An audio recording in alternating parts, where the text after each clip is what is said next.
کنین ای آدمان حسنه یک دقیقه شما را دوست ندارم در خاکی پاتون صدقه میفارم دردی دل ما به همه شما بگم التماس باور کنین به گپی ما ای مردم ای اپا و ای اکا بینین گسی نورکا گفتم همی را بگیم به مردم تاجیکا یک چی را نفهمیده در غیبت میکنن سوید ندارین گفته آدم بد میکنن سوید ندارین گفته آدم بد میکنن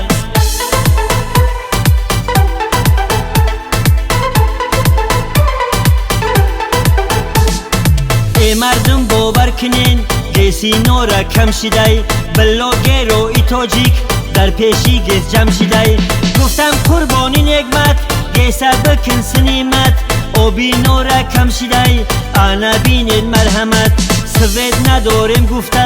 همه غرغر میکنیم شما مردم زیگ نشین ما گیسه پر میکنیم رفتم من سوری نگمت گیسه از نزدیک دیدن آوی نورا کم شده بلاگر رو فهمیدن آوی نورا کم شده بلاگر رو فهمیدن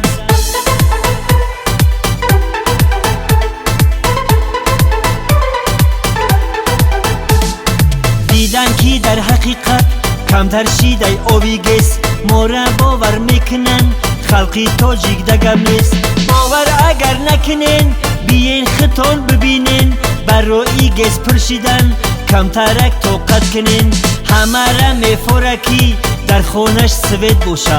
قطی زن و کودکاش دور از درد و غم باشه همه کسا یک جایه بیاین دعا کنیم شکرانه این وطن شکرانه خدا کنیم شکرانه این وطن شکرانه خدا کنیم